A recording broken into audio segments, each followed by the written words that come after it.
buli omu mu bulamu alina ennaku ez'ekijjukizo. Kati nno Focus TV yange bazze okufuula ennaku zo ez'ebyafaayo, bakwata vidiyo n'okkuba ebifaananyi ku mikolo gamba ng'okwanjula, embaga, graduations, okukyala. Bano nno tebakoma okwo, aba Focus Group yange baakuguka mu kutimba, bakola keeki wamu ne juice omuwoomu. Nga kuno bagattako okukola graphics ne branding ow'ekitongole, kampuni oba bizinensi yo. Era basange ku kitebe kyabwe ekikulu e Kampala ku Jasco Plaza, oba basange ku ofisi zaabwe awo ku Focus House mu Tuba ne ku ofisi zaabwe empya Kiboga mu Town Council ku 2nd Street okuliraana Smarton Hotel. Ebisingawo bakubire ku ssimu zaabwe 0757 133 162 oba 0789 020 gwaliko Facebook ne Instagram kebera Focus Group yange, ate ku YouTube beba Focus TV yange. Buterevu nkwaniriza nate ku Focus TV, ebigambo si birungi, tuli ku mbozi eyokero era nga ebigenda maaso mu ggwanga lyattu Uganda. Isi yonna yeebuuza Kiyokero yattibwa oba tannattibwa. Ndine muganda wo Pio ono mwamuwulirako ko namukyazaako ng'emisango gikyagenda mu maaso. Wali eggaba mu community era byayogera abasinga bangi mwamugobereranga. Episode nzo zaweranga 2 nonako leero ngambi kamunoonyeeko tuwayemuko atuwulire ki ekiriwo bonga ab'enganda ba family ddala ki ekigenda mu maaso mu bulamu bwokero. Yattibwa oba nedda? Bw'aba yattibwa ali ludda, bw'aba teyattibwa ali ludda wa? Ebibuuzo bino njagala abiddemu era ng'enkola ye tatera kubeera maaso ga kamera olwa safety ne privacy ye bwatu byasalawo. Otherwise nkwaniriza ku Focus TV abali ku Eblon Media nga mulina osinzira okubanga otulaba okola kyamaanyi nnyo. Nze Ade Wilberforce Muyanja okubanga nkwereza nagamba nti ku Focus TV tukuwa bwino amazima wamu n'obwenkanya eri igwe agoberera. Sebo obulamu bugamba ki? Obulamu si bubi kama Katonda akyakuuma. Twakoma okusinkana muganda Okero nga bamusalidde esebo ogwa Kalabba okuva kuolwo siddangamu kufuna mukisa kukufuna. Wabula ngenze ne nolabawo nga obudde bugenze. One,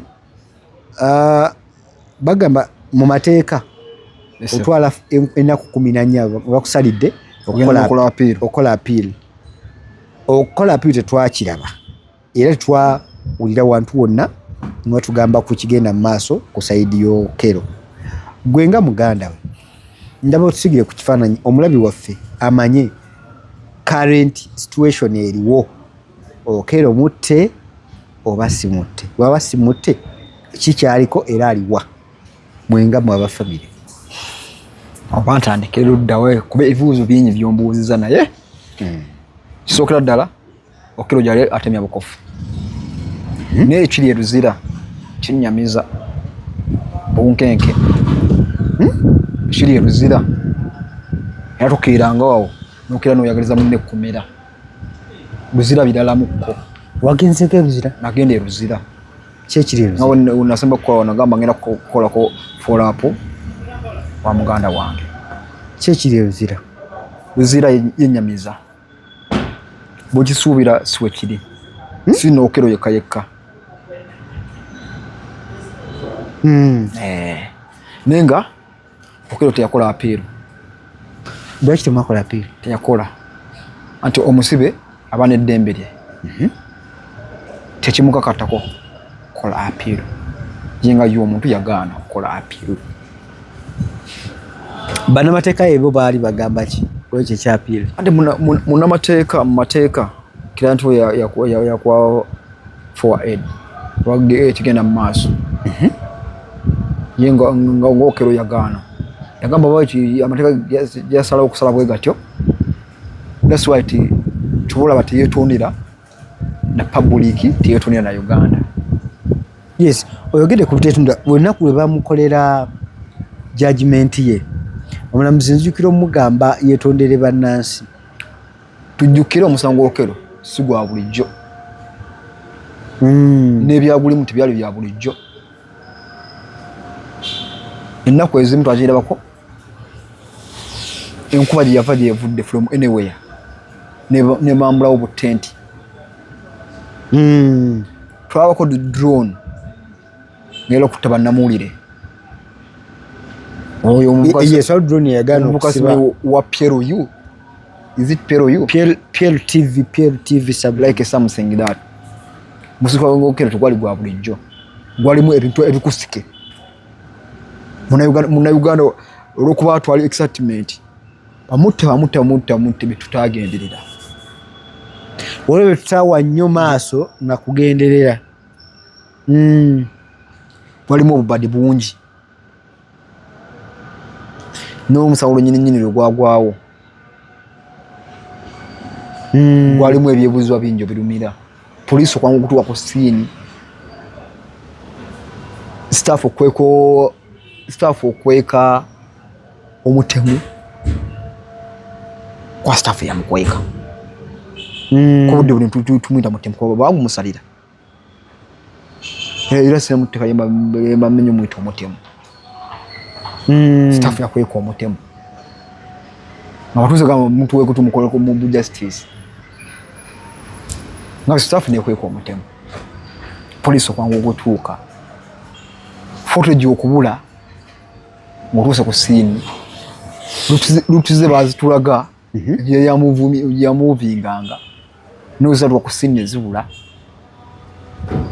Ebintu ebyo lwakuba Uganda tebabiwa budde kubyetegereza. Uganda ya excitement.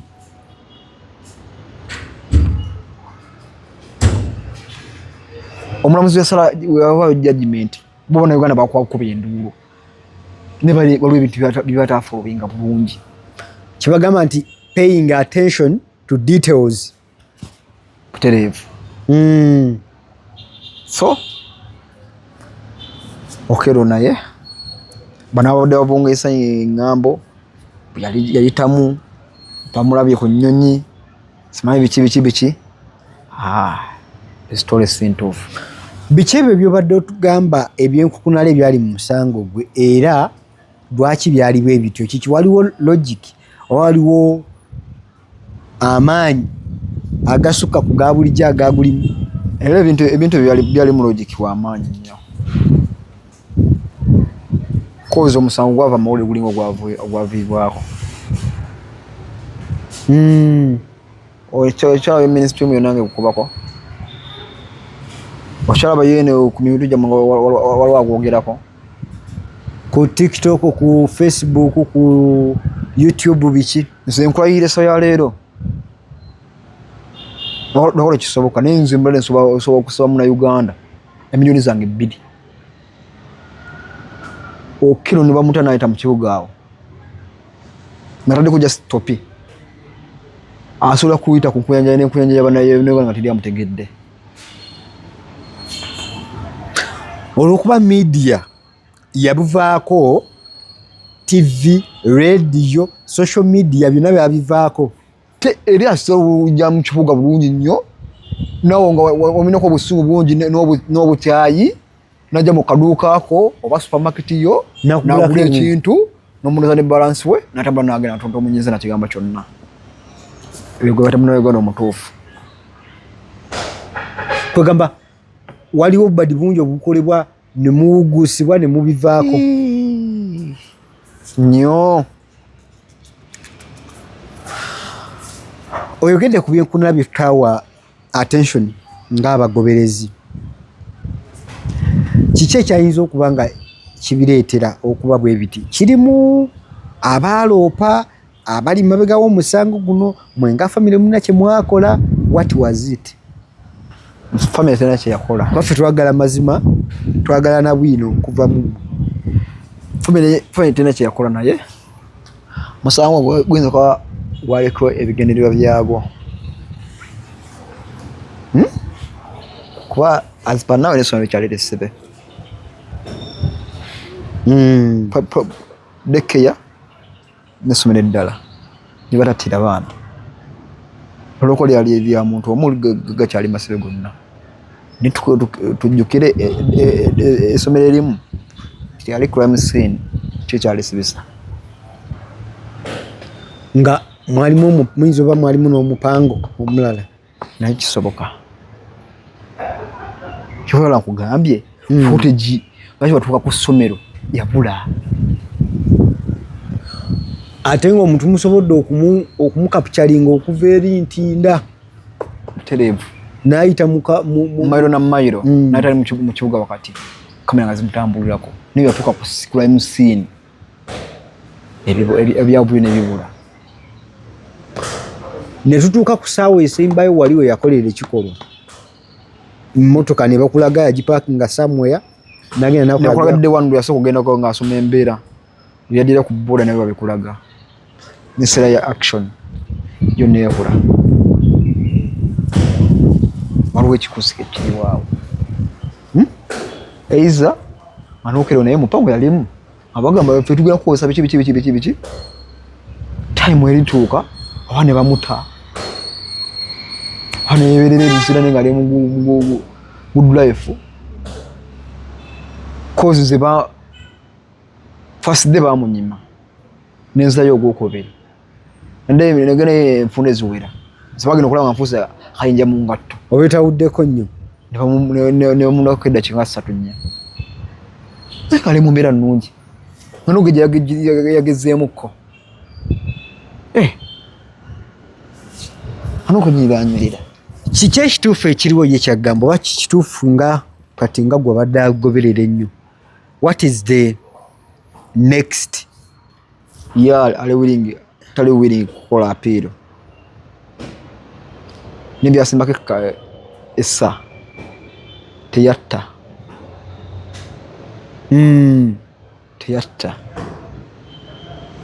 yali fosti okugenda mu kaseera ako siini naye nga teyatta awo nange byansoberera kwagamba yali fosti okugenda ku siini era nga yewulizanga bamuwa kugenda ku siini naye teyatta nakati era kyagamba teyatta then munauganda ayinza okwagala okumanya ennaku ziri zaggwayo ezaweebwa I guess it was 14 days mu mateeka okola appeal teyawa appeal ayinza okubuuza kyekiddako then teyakola appeal ennaku nezinamwetalirirako tufunewo engeri gyetukuyambamuko nanyikolanyikkone muzeeyi we tufune engeri gyetukuyambamuko nagamba siri bingera kukola appeal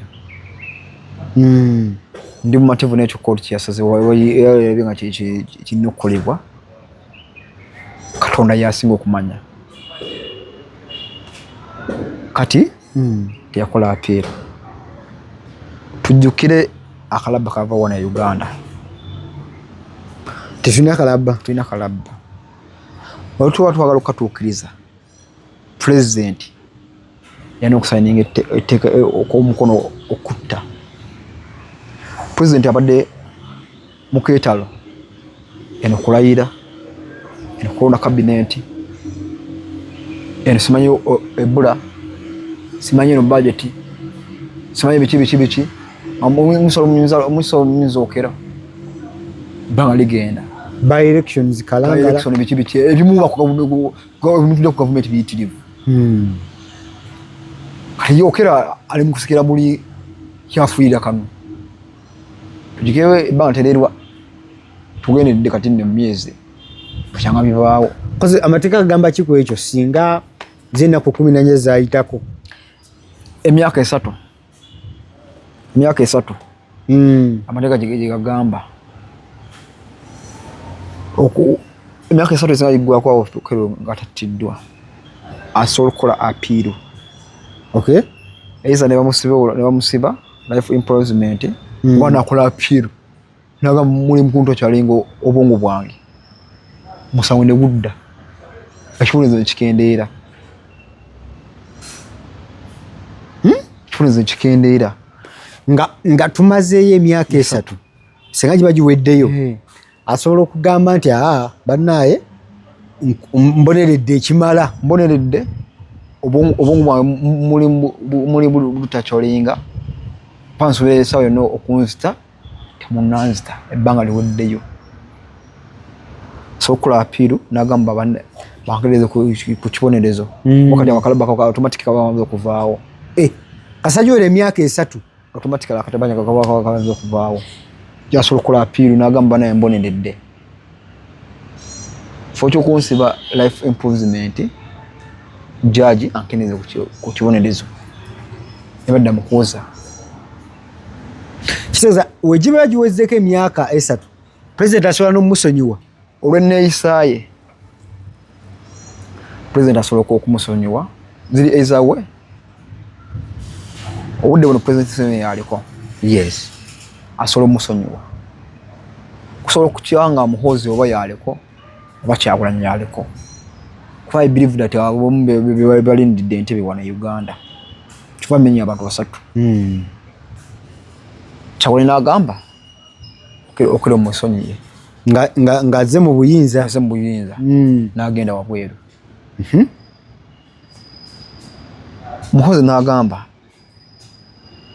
oba omuntu akulira amakomera ago n'agamba olwesinzira omwana neeyisa owekitiibwa president tusaba ono omwana asibwe emyaka 10 negimusibiddwa wegiri nekirabako waliwo gayi wano gwe basonyiwa bana batta omuntu wano ku byemmotoka wali ku payini mabegako awo erinnya linvudde mbongo naye president yamusonyiwa sebuufu bamusonyiwa era kati alya butaala kitegeeza nti wegibita emyaka 3 ripooti neva mu prison ngeraga nti omuntu ono abadde yeeyisa bulungi okero tuyinza omulaba nga alya butaala mu maaso awo jjukira okero omusajja ali poole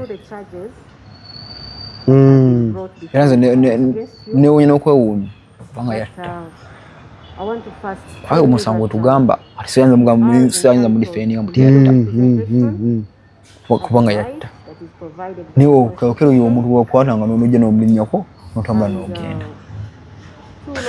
kale oli ku Focus TV wamu ne abali ku Ebron Media thank you so much mwenye okubanga mutulaba ngenda kuyisawo ko obubaka bwa bakama baffe bateekamu kasente naye tukomawo omukulu agenda kutubuulira ddala scorsese oba obulwadde obulumokero buno eruzira ali atya bonga family bamuyambyeko batya kulaba nga wadde ali ku kibonerezo kiri naye ate obulamu bwe busigala nga bulamu ne basaba naffe aba Focus Event Services bagamba nti beyune bakolera omukolo gwo gubeere mantala haba wagulabike bulungi nnyo genda ku TikTok noonya Focus Event Services obenga ofuna services zino wammanga photography, videography, decoration, cake, juice, entertainment ba MC abalungi bonna ku mukolo gwo oba bafuna ng'okozesa Focus Event Services. So beyune genda ku TikTok nonye namba yaabwe oba ne ku screen awo giraba banonyeeko owo omukolo bagukolera biseera bya mikolo mukolo gukolebwa omulundi gumu mu mwaka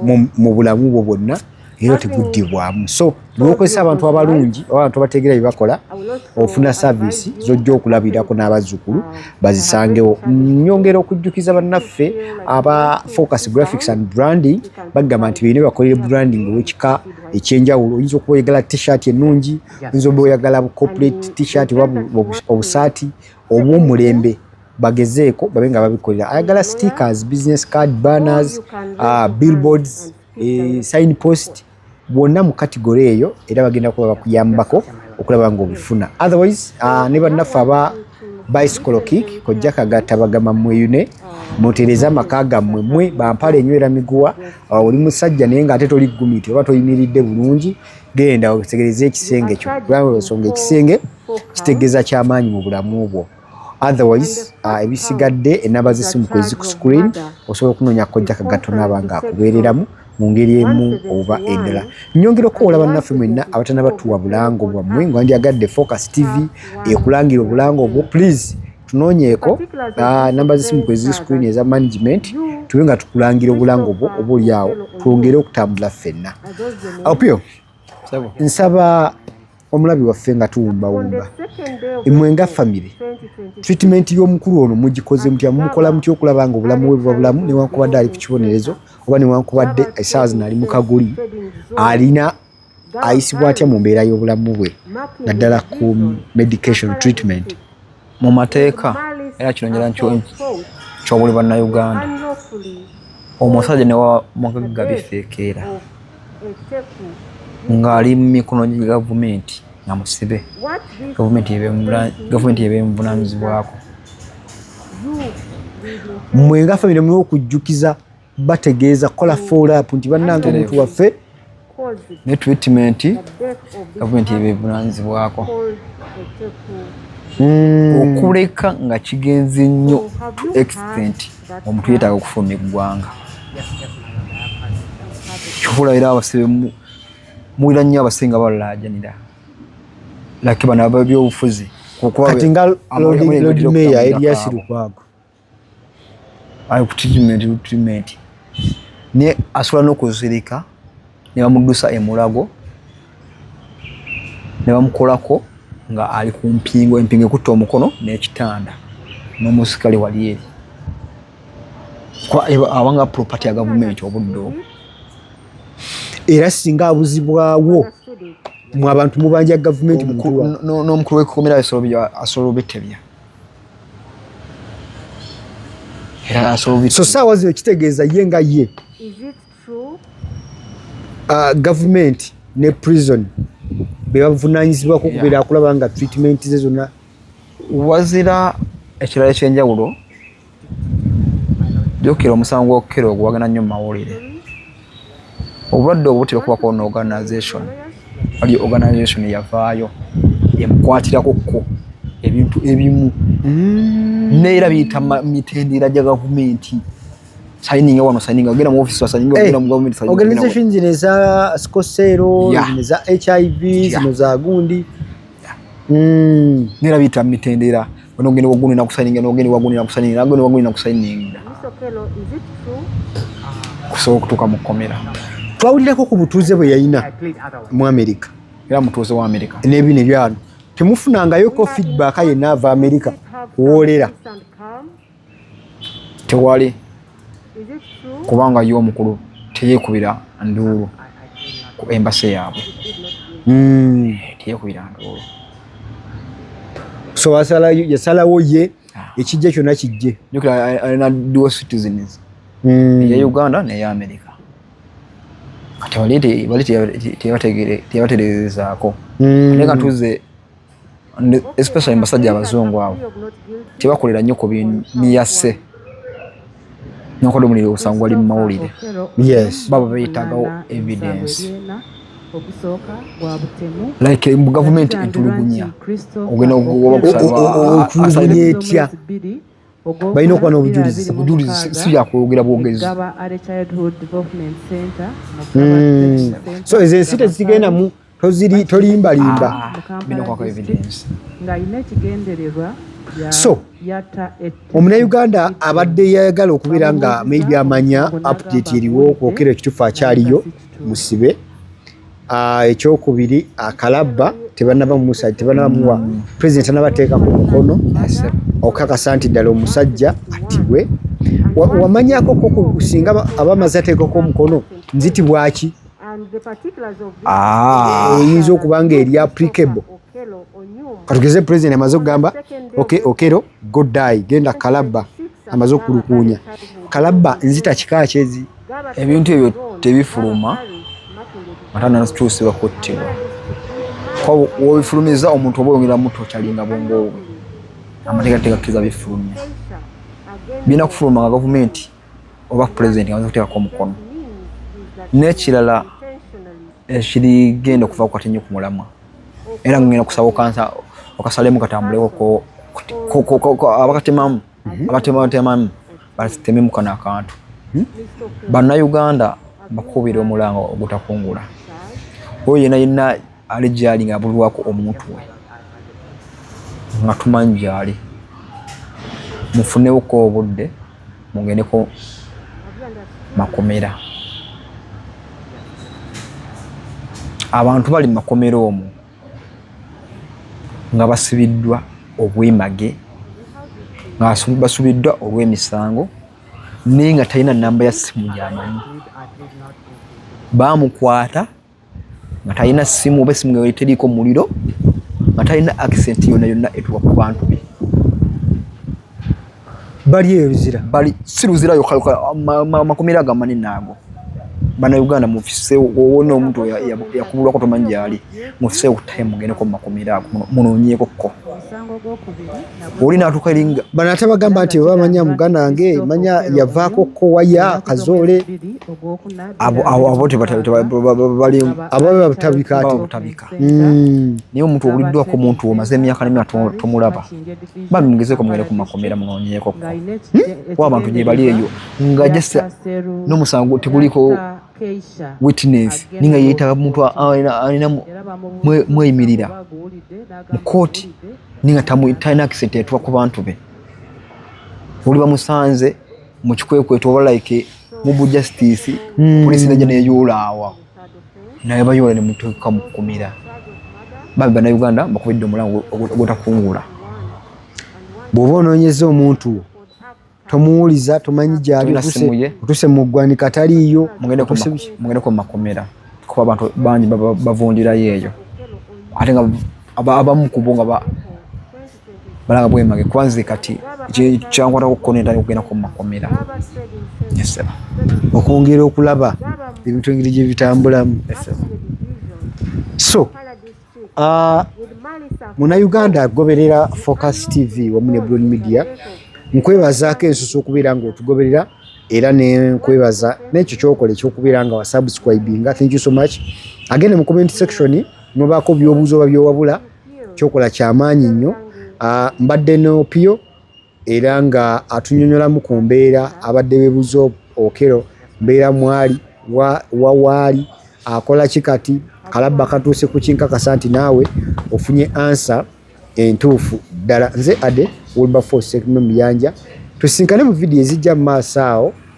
Fenga ffe twewaayo okuwa updates ennungi ddala ebiki ebiyinza okuyambako okubeera nga ofuuka omumanyi era ategeera embeera ez'ebintu ebigenda maaso mu ggwanga lyattu Uganda. Mbajjukiza balaba Focus TV naddala nti buli ssaawa 6 tubeerako ne stories tunoonyerezaako tusima stories enjawulo eziri mu community netuba nga tugenda tukuwa gye tuyita follow up stories ezo mpaka bwe tugigusa tugusa nsonga era nga bwina amazima n'obwenkanya bwe twesibako okubeera nga tukuweereza. Otherwise tukwenda ku lwaliro sikane mu video zijja mu maaso. Bye bye. Kusubscribinga ku Focus TV bingi